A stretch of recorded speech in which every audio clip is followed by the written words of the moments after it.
Si on vous disait, la commune que vous habitez, elle va changer de nom, qu'est-ce que vous dites? Moi, oui, je ne suis pas du tout mais d'accord, hein. Je trouve que ça fait partie de l'historique et de l'identité des lieux. Non, non, non, je ne suis pas d'accord. Je ne trouve pas que c'est bien. Changer le nom d'une commune contre de l'argent, faire disparaître son identité, effacer son histoire locale.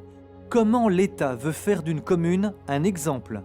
Étouffer l'histoire d'un massacre provoqué durant la Révolution française par les soldats de la République, c'est ce que vous allez voir au cours de ce reportage.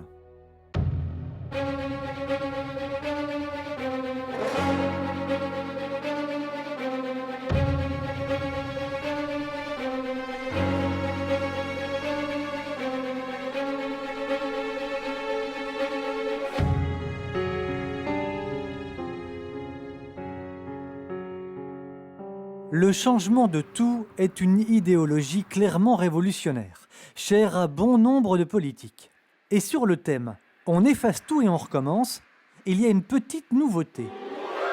Celles et ceux actuellement au pouvoir dépensent beaucoup d'énergie stérile pour inciter les maires à changer le nom de leur commune. Ce, par divers moyens de pression très subtils.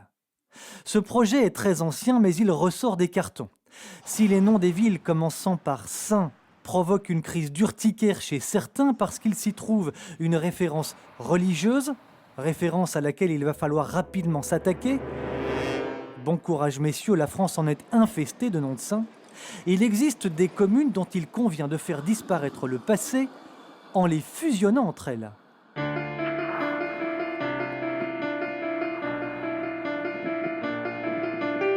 Le dernier exemple en date, nous l'avons trouvé dans l'ouest de la France, à la limite de la Loire-Atlantique et de la Vendée.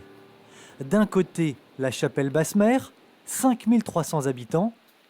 De l'autre, Barbechat, 1300 habitants. Les communes doivent se regrouper.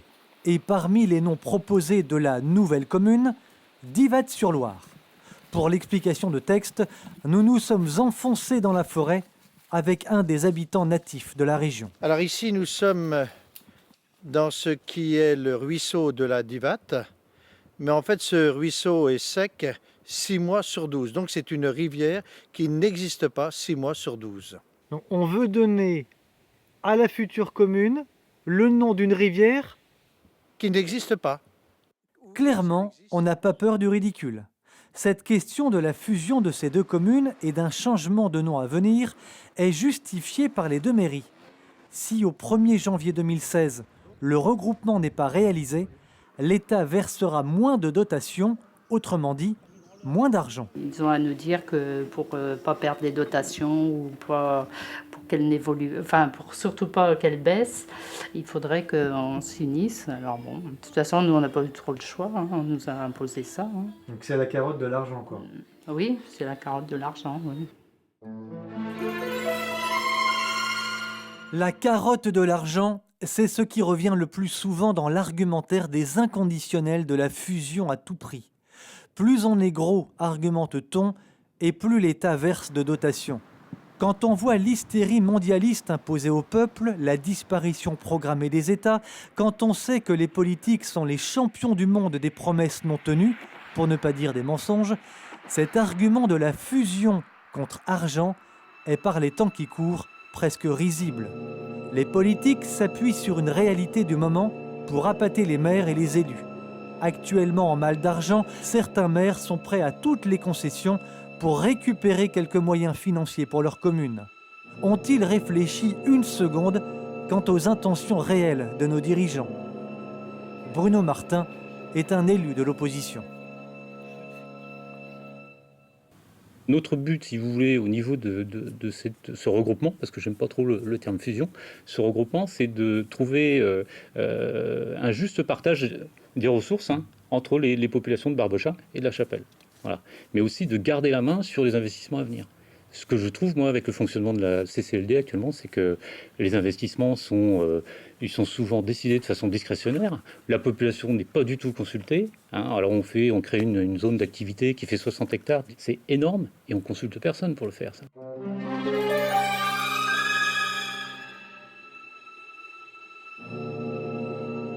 On voudrait prendre les gens pour des imbéciles, qu'on ne s'y prendrait sûrement pas autrement. Convaincre la population qu'un changement de nom de commune débouche sur une identité locale plus forte est proprement malhonnête. C'est pourtant l'incroyable argument développé dans les documents officiels des mairies de la Chapelle-Basse-Mer, de Barbechat et de la communauté de communes. Documents que nous nous sommes procurés. Mairie de Barbechat, Marina, bonjour. Oui, excusez-moi de vous déranger, madame, bonjour. À 10 reprises, nous avons tenté de joindre au téléphone l'un des maires des deux communes. Mairie La Chapelle, bonjour. Oui, rebonjour madame, c'est Armel Joubert des Ouches à l'appareil. Est-ce que vous pourriez me mettre en relation avec la responsable de communication? Alors, elle n'a pas fini sa réunion. Personne ne nous a jamais rappelé. Bon, est-ce que madame le maire est joignable?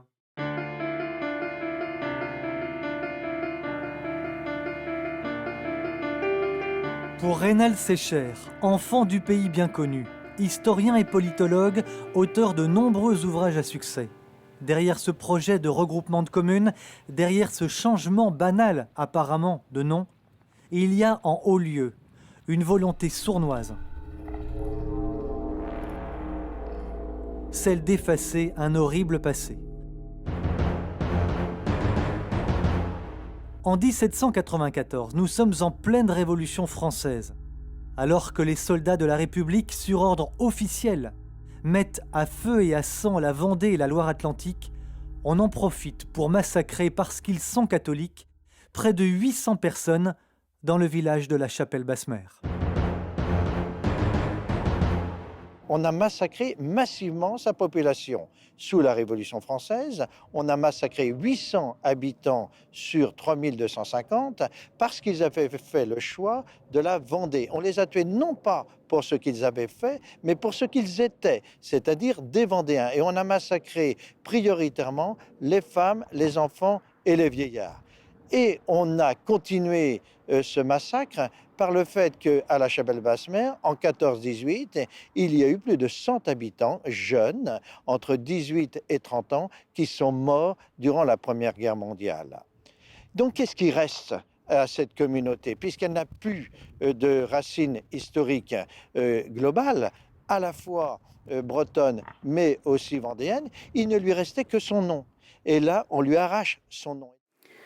Eh bien, on est dans le système où on ne veut plus faire référence à l'histoire, on ne veut plus faire référence aux générations précédentes, à ce qui s'est passé. C'est une façon d'effacer la mémoire, d'effacer la transmission. La transmission, pourtant, tout à l'heure je vous ai dit, qui était importante entre les générations qui nous ont, eux, transmis ces noms et que nous devons transmettre aux générations futures. Si on n'est pas en veille, si on n'est pas en train de se dire qu'est-ce qui se passe, on se fait comme ça gommer des tas de références historiques. Et on arrive petit à petit à cette déculturation, petit à petit qui est insidieuse, à cette perte de repères et avec la porte ouverte à tous les dangers. C'est ce passé local, cette histoire, c'est cette identité que beaucoup d'habitants de cette région ne veulent en aucun cas voir supprimée. Comme en témoigne ce splendide chantier de restauration de la première petite église de la Chapelle-Basse-Mer, réalisé avec des fonds privés uniquement. Ce projet de regroupement de deux communes, ce changement de nom peut sembler très anodin. Il l'est peut-être pour les maires qui ne voient pas ce qu'on leur cache. Mais il y a derrière tout cela un funeste projet qui concerne l'ensemble du territoire. La destruction des identités, la destruction de la culture, l'effacement, le reniement de l'histoire des peuples, tout doit être entièrement remplacé par un homme nouveau, en quelque sorte reprogrammé. C'est en tout cas tout l'objectif de la mondialisation. Alors comment parvenir à cet objectif ? C'est simple, il faut maintenir les peuples dans l'ignorance la plus absolue. On l'a vu par exemple en faisant quoi ? En retirant, en supprimant des pans entiers de l'histoire de France dans les manuels scolaires. Il serait grand temps que les Français en prennent conscience.